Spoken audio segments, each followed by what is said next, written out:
Esta homilía llega a ustedes a través de Radio Claret América. El Instituto Bíblico Claretiano de las Américas presentan Poniendo el Evangelio en Práctica con el Padre Manuel Villalobos, un programa para aprender a amar a Dios sin miedo. Iniciamos. Muy buenos días, hermanos y hermanas que me sintonizan a través de Radio Claret América y también a través de nuestras páginas oficiales. Muchas gracias por darme su tiempo, por ir también descubriendo la presencia de Dios durante este caminar de Cuaresma, donde a veces puede haber dolor, puede haber tristeza. Tengo muy presente a una amiga muy querida que se llama Elvia, que está pasando situaciones muy complicadas en su vida. Acaba de perder a su papá. Y yo sé que a veces es difícil sentir la presencia de Dios cuando todo alrededor parece oscuridad, parece mentira, parece sombra. Pero hoy en el Evangelio vamos a ver cómo es posible ver con otros ojos, tener la luz de la verdad, ser personas portadoras de vida. Ya estamos en el cuarto domingo del tiempo de Cuaresma y las lecturas van a ser para el día 19 de marzo, tomado del Evangelio de Juan, del capítulo 9, prácticamente es todo el capítulo. Es un evangelio también muy precioso, con una dinámica muy única, una teología, una espiritualidad muy particular del hermano Juan. Y dice: al pasar Jesús vio a un hombre ciego de nacimiento y le preguntaron sus discípulos: Rabí, ¿quién pecó, él o sus padres, para que haya nacido ciego? Respondió Jesús: ni él pecó ni sus padres, es para que se manifieste en él las obras de Dios. Tenemos que trabajar en las obras del que me ha enviado mientras es de día. Llega la noche cuando nadie puede trabajar. Mientras estoy en el mundo, yo soy la luz del mundo. Dicho esto, escupió en tierra, hizo barro con la saliva y untó con el barro los ojos del ciego. Y le dijo: vete, lávate en la piscina de Siloé, que quiere decir enviado. Él fue, se lavó y volvió ya viendo. Los vecinos y los que solían verle antes pidiendo limosna decían: ¿no es este el que se sentaba allí a mendigar? Unos decían: es él, pero otros decían: no, es alguien que se le parece. Pero él decía: soy yo. Le dijeron entonces: ¿cómo pues se te han abierto los ojos? Él respondió: ese hombre que se llama Jesús hizo barro, me untó los ojos y me dijo: vete a Siloé y lávate. Yo fui, me lavé y vi. Ellos le dijeron: ¿dónde está ese? Él respondió: no lo sé. Lo llevan donde los fariseos al que antes era ciego, pero era sábado el día en que Jesús hizo barro y les abrió los ojos. Los fariseos a su vez le preguntaron cómo había recobrado la vista. Él les dijo: me puso barro sobre los ojos, me lavé y veo. Algunos fariseos decían: este hombre no viene de Dios porque no guarda el sábado. Otros decían: pero ¿cómo puede un pecador realizar semejantes señales? Y había disensión entre ellos. Entonces le dicen otra vez al ciego: ¿y tú qué dices de él, ya que te ha abierto los ojos? Él respondió: que es un profeta. No creyeron los judíos que aquel hombre hubiera sido ciego hasta que llamaron a los padres del que había recobrado la vista. Y les preguntaron: ¿es vuestro hijo el que dice que nació ciego? ¿Cómo puede ahora ver? Sus padres respondieron: nosotros sabemos que este es nuestro hijo y que nació ciego. Pero ¿cómo ve ahora? No lo sabemos, ni quién le ha abierto los ojos. Eso nosotros no lo sabemos. Pregúntenle, ya tiene la edad y puede hablar por sí mismo. Sus padres dijeron esto por miedo a los judíos, pues los judíos se habían puesto ya de acuerdo entre sí, con algunos reconocidos entre sí. Si alguien reconocía a Cristo, quedaría excluido de la sinagoga. Por eso dijeron sus padres: es mayor de edad, pregúntenle a él. Le llamaron por segunda vez al hombre que había sido ciego y le dijeron: da gloria a Dios. Nosotros sabemos que ese hombre es un pecador. Le respondió: si es un pecador, no lo sé. Solo sé una cosa, que era ciego y ahora veo. Le dijeron entonces: ¿qué hizo contigo? ¿Cómo te abrió los ojos? Él replicó: se los he dicho ya y no me han escuchado. ¿Por qué quieren oírlo otra vez? ¿Es que quieren también ustedes hacerse discípulos suyos? Ellos le llenaron de injuria y le dijeron: tú eres discípulo de ese hombre. Nosotros somos discípulos de Moisés. Nosotros sabemos que Moisés le habló a Dios, pero a ese no sabemos de dónde es. El hombre le respondió: eso es lo extraño, que ustedes no sepan de dónde es y que me haya abierto a mí a los ojos. Sabemos que Dios no escucha a los pecadores, mas si uno es religioso y cumple su voluntad, a ese le escucha. Jamás se ha oído decir que alguien haya abierto los ojos de un ciego de nacimiento. Si éste no viniera de Dios, no podría hacer nada. Ellos le respondieron: has nacido todo entero en pecado, y ahora vienes tú a darnos lecciones a nosotros. Y le echaron fuera. Jesús se enteró de que le habían echado fuera y encontrándose con él le dijo: ¿tú crees en el Hijo del Hombre? Él respondió: ¿y quién es ese, Señor, para que crea en él? Jesús le dijo: ¿le has visto? Es el que está hablando contigo. Ese es. Y entonces dijo: creo, Señor. Y se postró ante él. Y dijo Jesús: para un juicio he venido a este mundo, para los que no ven, vean, y los que ven se vuelvan ciegos. Algunos fariseos que estaban con él oyeron esto y le dijeron: ¿es que también nosotros somos ciegos? Jesús les respondió: si fueran ciegos, no tendrían pecado. Pero como dicen que ven, el pecado permanece en ustedes. Palabra de Dios. Vean qué hermoso evangelio, hermanos y hermanas, de verdad. Un poquito de historia de este contexto solamente para situarnos en las polémicas, en los problemas, en las discusiones entre los judíos. Bueno, a este pobre ciego, creo que estaba mejor estando ciego, ¿verdad? A veces así la gente muestra su compasión. Los prefieren enfermos, los prefieren en una situación difícil para poder mostrarles el amor. ¿No se han dado cuenta que a veces cuando la gente está enferma es cuando todo el mundo te visita, es cuando te traen comida, es cuando quieres que coman, y tú como estás enfermo pues no puedes comer nada? Y qué extraño que cuando uno está sano, que puede comer, nadie le visita, nadie le ofrece nada.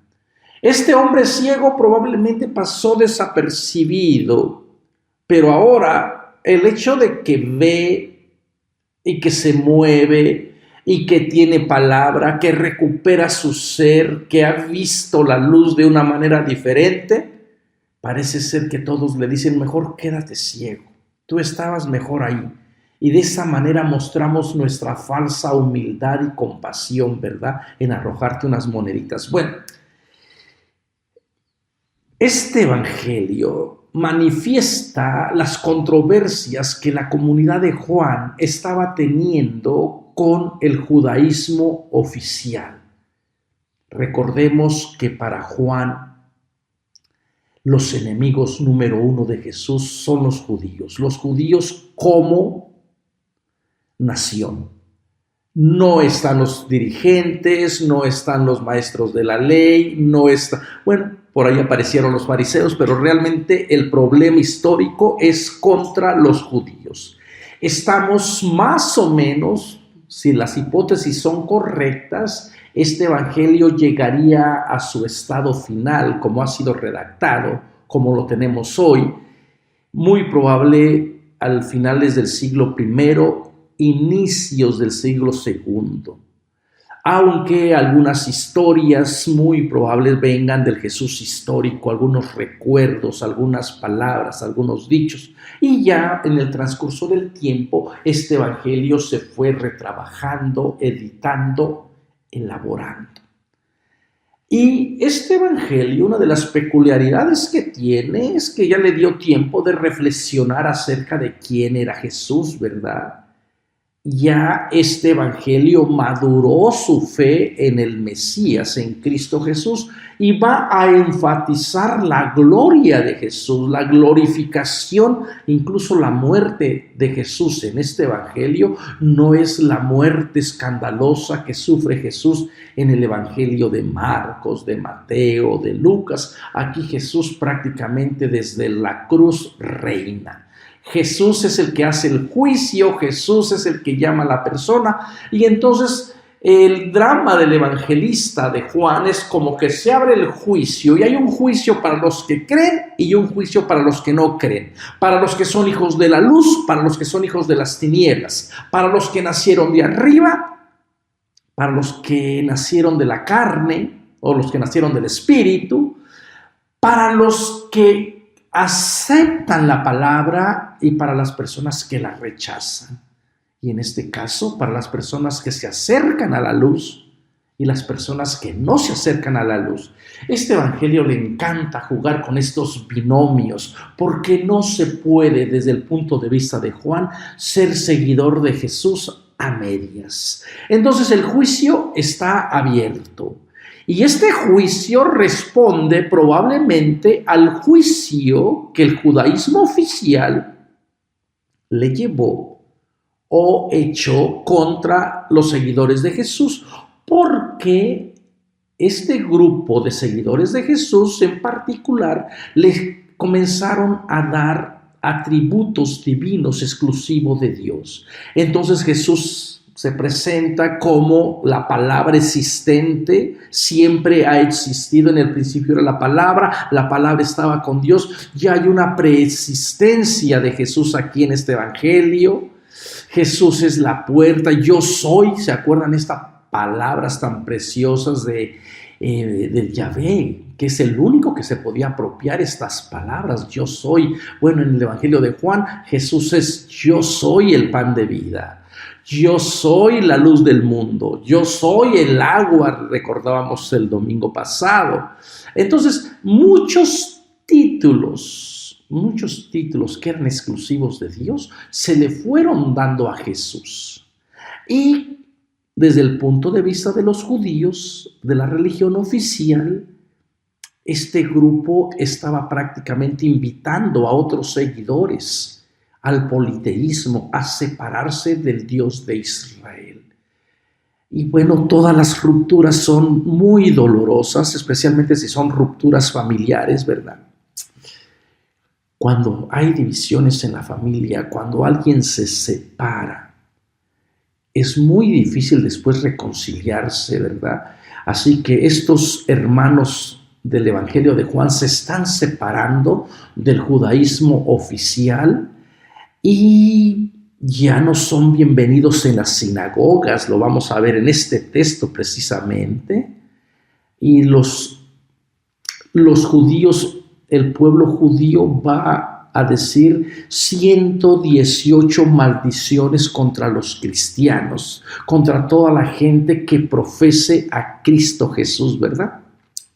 Y por eso es que este evangelio también va a responder pues de una manera muy sutil para decir los enemigos número uno de Jesús son los judíos, son los que no creen, por el contexto histórico que se estaba viviendo. Y ahora nos presenta estas dificultades en cuestión teológica.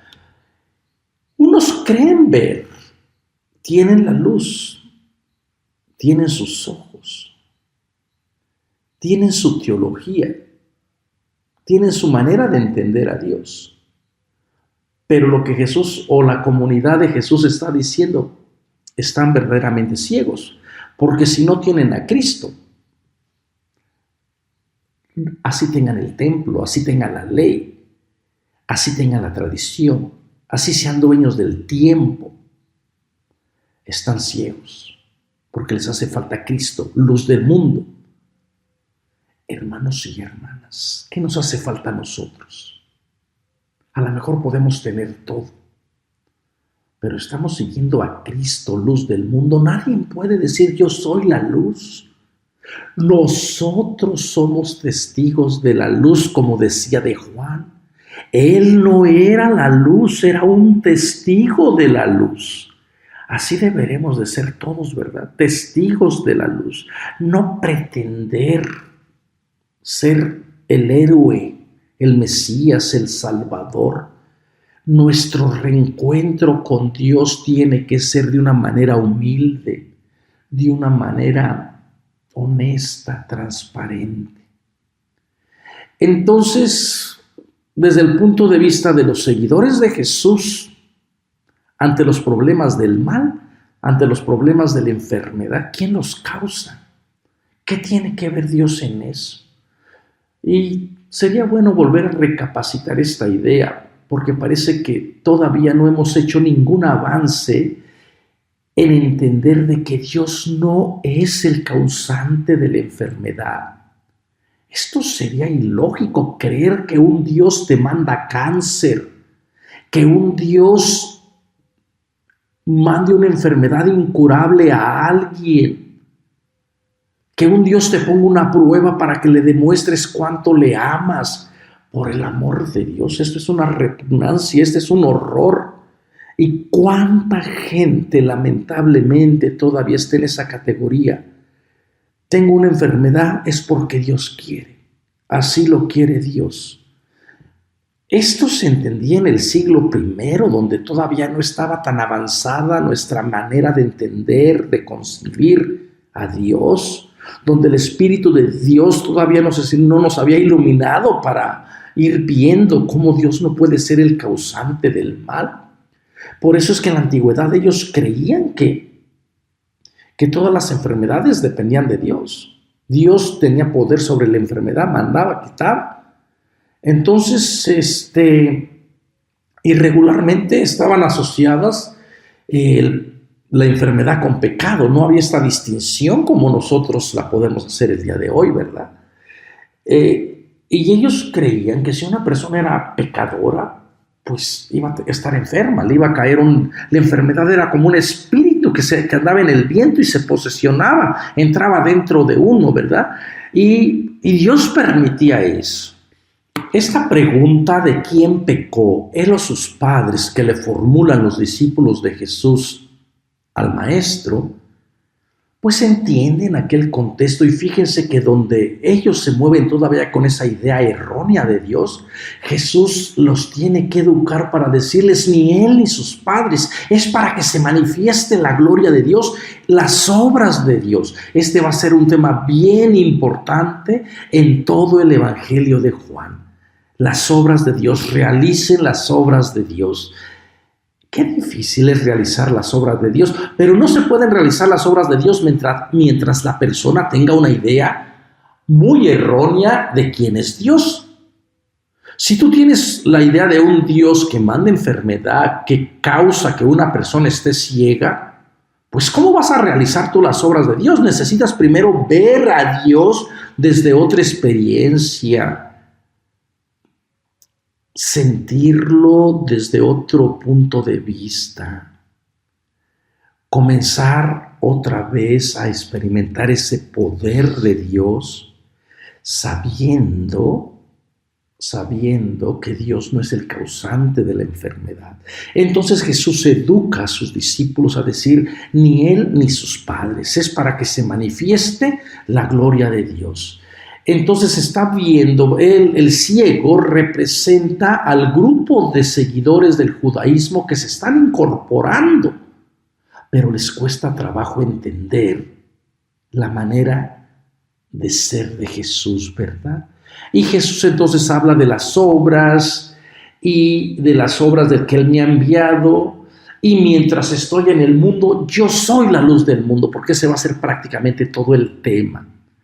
Entonces nadie puede adjudicarse títulos que son exclusivos de Jesús, ¿verdad? Por allí hay una iglesia que nació acá en Guadalajara, que se hace llamar la luz del mundo, y con su fundador, el apóstol de Jesucristo, creo que le llaman, el hermano Nazón o no sé qué, que ahora está encerrado por un montón de pecados, porque todo era menos luz, era pecado, era obscuridad, era abuso, era robo, era manipulación de la palabra de Dios. Entonces, hermanos y hermanas, no pueden ustedes someter su voluntad a ninguna persona. Mientras estemos en vida, nosotros somos testigos de la luz, llevamos la luz de Cristo, somos luz y debemos de hacer las obras, y estas obras van a trabajar en bien de la persona. La ley fue incapaz de darle la salud al ciego, la ley lo esclavizó, los rituales lo mantuvieron ciego. En cambio, Jesús como luz, lo primero que va a hacer es la creación que nunca termina. Dios no termina de crear. En esta nueva creación va a remitir al libro del Génesis, se escupió en la tierra, hizo barro con saliva. Fíjense, Jesús como un chamán, como un curandero, pero más bien aquí está remitiendo al primer libro de la Biblia, donde Dios separa la oscuridad de la luz y donde Dios también forma al ser humano con barro. Bueno, el barro, la saliva, todo va a decir, esta nueva creación va a ser perfecta. Esta nueva creación ya no tiene que estar sometida a leyes, a templos, a religiones. Entonces, hermanos y hermanas, la creación de Dios no ha terminado. Y en la creación de Dios tú tienes que experimentar la luz, tú tienes que ver, sentirte vivo, estar presente. El ciego era una de las 3 maldiciones que existían dentro del mundo bíblico de Israel. Flavio Josefo decía que el ciego, el eunuco y el leproso estaban muertos en vida. Literalmente está muerto en vida. Sin embargo, Jesús lo llama de la muerte a la vida. Sería muy bueno que tú me dijeras cómo estás experimentando la luz que Dios te ofrece. A lo mejor decimos ver, pero a lo mejor no vemos. O nos cuesta trabajo entender en estos momentos que Jesús está conmigo porque tengo mucho dolor en mi corazón, porque yo no entiendo por qué la maldad, por qué la persona a la cual yo quería es capaz de lastimarme de una manera tan vil. ¿Por qué se mueren los seres queridos? ¿Por qué no encuentro al hijo desaparecido? ¿Por qué no hay medicina para la gente que está etapa terminal en los hospitales. ¿Por qué la iglesia no se sensibiliza con toda la humanidad y muestra el evangelio de Jesús, especialmente a los excluidos? ¿Por qué los migrantes tienen que abandonar sus lugares de orígenes, exponerse a caminar en sombras de muerte, a cruzar fronteras, selvas inhóspitas, donde dejan la vida? Hay tantas cosas oscuras, tantas cosas negativas, que se nos puede olvidar que Jesús es luz, que Jesús es vida, que Jesús vive en nosotros y que la creación de Dios no termina, que es necesario que Jesús vuelva a escupir en la tierra, formar barro, a untárnoslo, sanarnos, sentir su presencia, sentir su bendición. Así que, hermanos y hermanas, la creación de Dios continúa, no es cosa del pasado. Y después, fíjense, el proceso discipular de la creación. Este ciego no tiene nombre porque representa a todas las personas que estaban muertas y ahora viven. Y lo envía a la piscina del enviado de Siloé. Es como si jugara un juego de palabras. ¿Quién es el enviado? Hubo un hombre enviado por Dios. Bueno, Juan ha sido enviado, pero el enviado del Hijo amado es Jesús. Lo envía y es prácticamente lo que está detrás del Evangelio. Jesús lo envía a que madure su discipulado, que se deslinde del templo, de la ley, del sábado, de la familia, de los fariseos y sobre todo de los judíos, para que pueda darle su fidelidad, su entrega completamente a Cristo. Así que lo envía al enviado, lo envía a él, para que se purifique, se lave y vea, para que se reoriente, para que sepa que con el sistema judío no hay vida.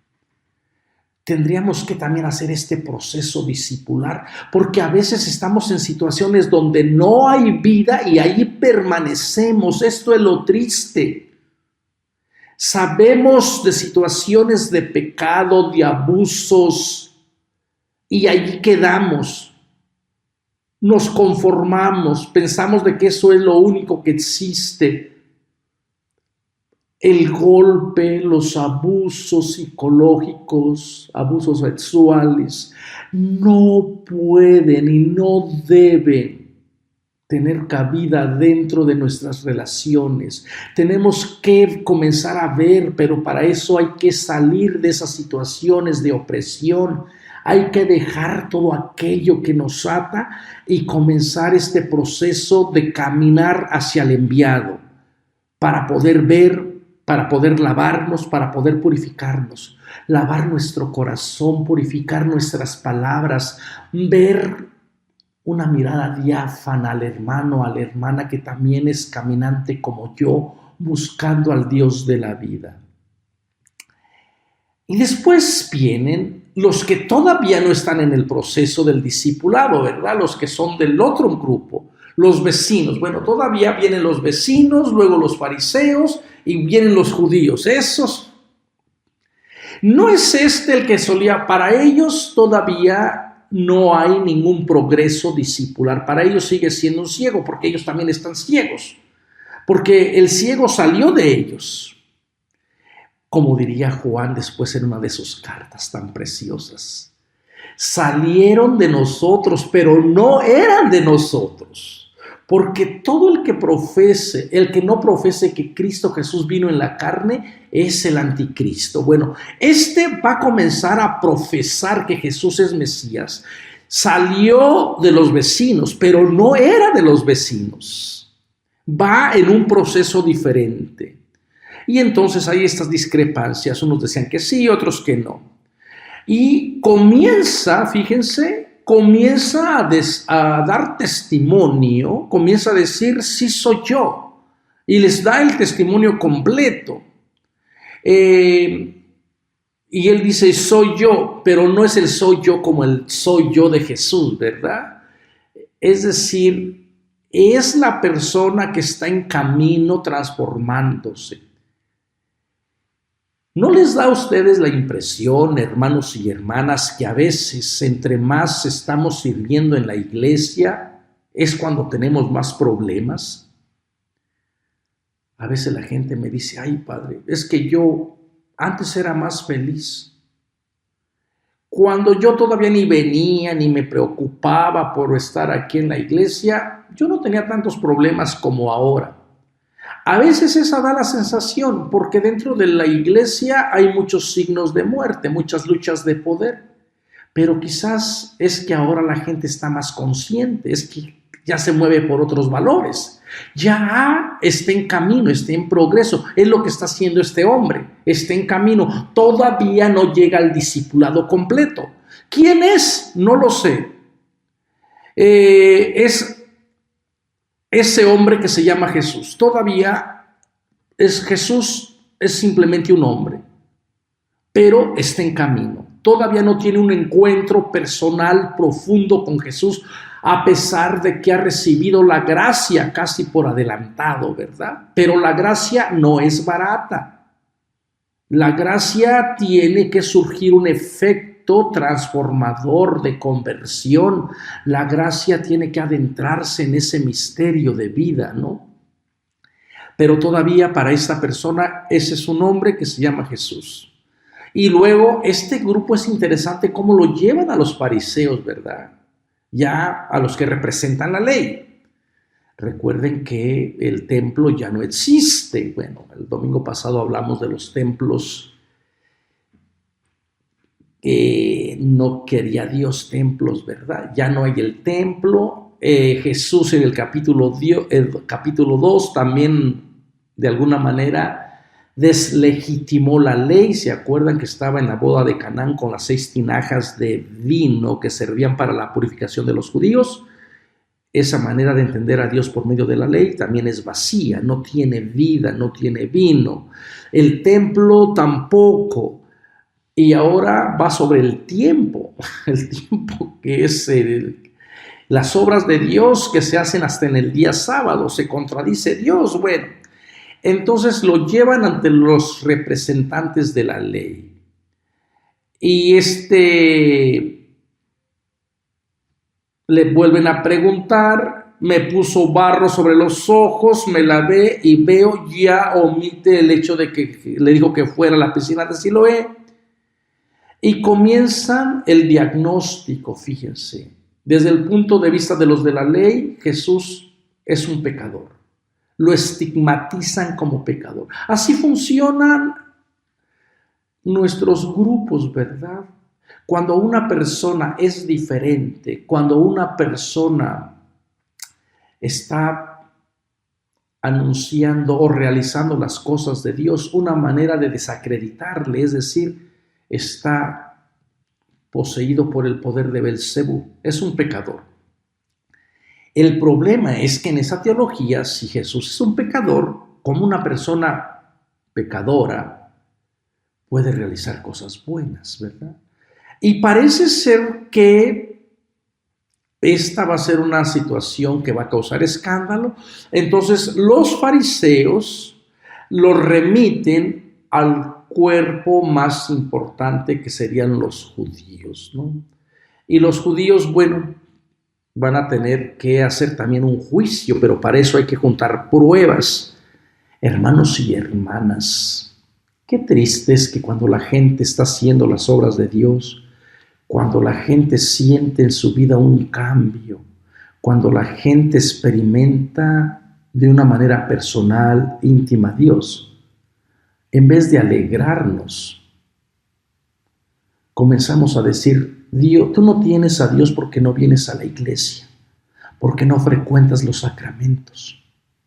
Como si Dios única y exclusivamente actuara por la iglesia, por el templo, por el edificio o por los sacramentos. ¿Cuándo será el día que nos maravillemos de que Dios tiene muchos caminos y que a veces la gracia de Dios se manifiesta en un día cualquiera, en una hora indeterminada, en un lugar sin nombre, con una persona que está dispuesta a abrirle su corazón y a suplicarle al Señor, ya no puedo más, ven en mi ayuda, muéstrame el camino, enséñame tu amor, hazme sentir de que no estoy solo, de que tú vas conmigo. Entonces los judíos tienen que hacer todo este juicio de valoración, llaman a los padres y bueno, los padres no quieren saber nada ni de los judíos ni de Jesús. Sabemos que es nuestro hijo, que nació ciego, pero es mayor de edad. Y luego fíjense que allí el evangelista dice, sus padres respondieron esto porque los judíos habían decidido separar de la sinagoga a todo el que profesara a Jesús como el Cristo, como el Mesías. Esto históricamente es correcto. Entonces este es el problema de verdad que está detrás del fondo. Toda la persona que profese a Cristo Jesús va a terminar excluido de la sinagoga, del pueblo, de la comunidad. Y no todo mundo va a tomar la responsabilidad de profesar a Jesús. Con estas situaciones históricas no es fácil profesar a Cristo Jesús.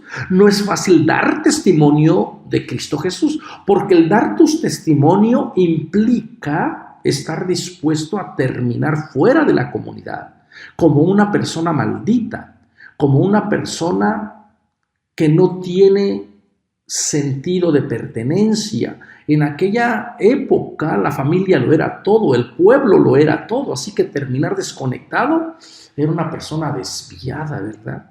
Yo por eso me quedo espantado cuando la gente dice, voy a dar mi testimonio para gloria de Dios, y que fíjense, hermanitos, que yo el otro día el último testimonio que escuché en una clase de Biblia que estaba dando, es que estaba yo, hermanos, concentrado en la oración, y tan concentrado estaba en la oración que dejé las ventanas de mi carro abiertas y cayó una tormenta, y al otro día me acordé y dije, seguramente que todo va a estar mojado, todo el carro, todos los asientos, pero para gloria de Dios no estaba mojado el carro. Dije, bueno, ¿hasta dónde hemos reducido? El testimonio en el mundo bíblico tiene que ver con entregar la vida, con ser mártir, martureo, de allí viene la palabrita de mártir. El dar testimonio es tomar en serio tu discipulado. Así que por favor no abaraten la gracia de Dios, y eso que ustedes llaman testimonio, pues llámenle experiencias personales de ustedes, pero no pueden reducir a Dios estar cuidando un carro por la estupidez tuya de haberlo dejado abierto. No, por favor. Pero bueno, entonces, este ciego parece que va en su camino correcto de discipulado. Da gloria a Dios, fíjense. El fundamento de los judíos es dar gloria a Dios. Jesús comenzó diciendo que es para que se manifieste la gloria de Dios. Aquí los judíos no es que nieguen la gloria de Dios. Aquí es quien representa la gloria de Dios. Los judíos representan a la gloria de Dios. Luego entonces Jesús lo puede representar o no puede hacer los trabajos de la obra de Dios, ¿verdad? Porque en su mente judía, nacionalista, la gloria de Dios se revela por medio de su sistema judío, no por medio de Jesús, ni por medio de un ciego empecatado.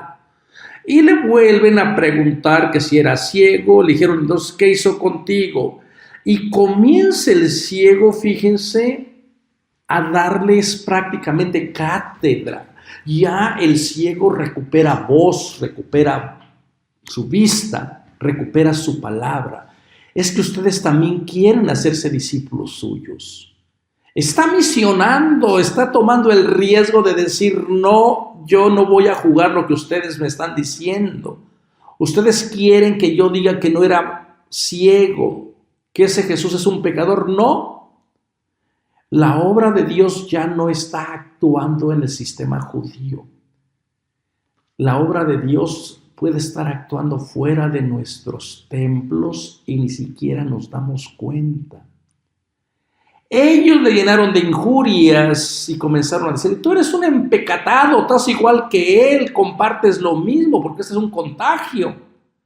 Y ahora resulta que vienes a darnos clases, nosotros que somos los discípulos de Moisés, discípulo lo serás tú. Y luego de ese no sabemos que que Dios le habló a Moisés, pero de ese no sabemos ni de dónde viene ni quién le habla. Y fíjense cómo el ciego sigue dando prueba de su caminar discipular. Esto es lo maravilloso. Jamás he oído decir que alguien haya abierto los ojos a un ciego de nacimiento. Si éste no viniera de Dios, no podría hacer nada. Y prácticamente el ciego rechaza toda la teología de la gracia del sistema judío. El ciego ha dado testimonio de ser discípulo verdaderamente de Jesús y bueno, está listo para pagar las consecuencias. Y como ha confesado a Cristo como Mesías, con sus palabras ante los judíos, estos decidieron sacarlo. Y lo echaron fuera, permanecieron en su error. Se acerca Jesús sabe que lo han sacado y ahora sí va a ser ya el testimonio oficial. ¿Tú crees en el Hijo del Hombre, en el Hijo de la humanidad, en el que tiene poder de dar vida, de cambiar corazones? Él respondió, ¿y quién es, Señor, para que crea en él? Vean el título que ya le da Jesús. Ya no es ese Jesús, ahora tiene un título honorífico, es Señor. Un título exclusivo que se le daba a Dios, ¿verdad? Y Jesús le dijo, ¿le has visto? El que está hablando contigo, ese es. Y el ciego dice, creo, Señor, y se postró ante él. Pero vean toda esta historia de recorrido que le ha llevado a este hermano que antes era ciego y ahora ve, para poder confesar, para poder tomar la responsabilidad del discipulado. Hermanos y hermanas, no podemos tomar nuestro discipulado de seguir a Cristo a la ligera. Si no hacemos las obras de Dios, si no curamos, si no sanamos, si no somos compasivos, todavía no estamos listos para encontrarnos con Cristo Jesús. Todavía estamos ciegos que pensamos ver. Muchas de nuestras espiritualidades, muchas de nuestras experiencias permanecen en oscuridad porque no tienen la luz de Cristo, que es servicio, que es amor, que es entrega, que es sanación. Así que si tú estás, o si yo estoy, o si yo siento que estoy ciego, es tiempo de reconocer cegueras, es tiempo de ir al enviado, de lavarme, de purificarme. Es tiempo de tomar en serio mi llamado a ser discípulo, a ser seguidor de Jesús, sabiendo que en el camino hay momentos muy difíciles, hay situaciones de pecado, de envidia, de lucha de poder, de personas que te quisieran ver empecatada, ciega, sorda, muda. Pero hay alguien que te está invitando a levantarte, a caminar, a ir hacia Él, a alabarte, a purificarte, a postrarte delante de Él. Así que, hermano y hermana, en este domingo de Cuaresma, cuarto domingo de Cuaresma, te invito a que reconozcas tu ceguera, que experimentes el poder transformador de Jesús, de su gracia, que le vuelvas a pedir que te unte el barro nuevo, o como diría el libro del Apocalipsis, dices que ves pero estás ciego, cómprate el colirio. Eso les decía a los de Colosa, porque en Colosa era muy querido el colirio, muy estimado, pero estaban ciegos igual que esta comunidad. Por cierto, hermanos y hermanas, si a ustedes les gustaría ir a Israel, a la tierra de Jesús y a Egipto, pues anímense, nos vamos a ir en el mes de junio, la segunda semana de junio, y todavía tenemos lugares. Bueno, hermanos y hermanas, espero que estas reflexiones, estas palabritas, les ayuden a entender todo lo que significa ver, seguir, caminar, postrarse ante la luz que es Cristo Jesús. Muchas gracias, que Dios les bendiga. Los invitamos a escuchar más programas de crecimiento espiritual y emocional en radioclaretaamerica.com y a seguir en YouTube a la Escuela Bíblica Claretiana de las Américas. Visite ibicla.org.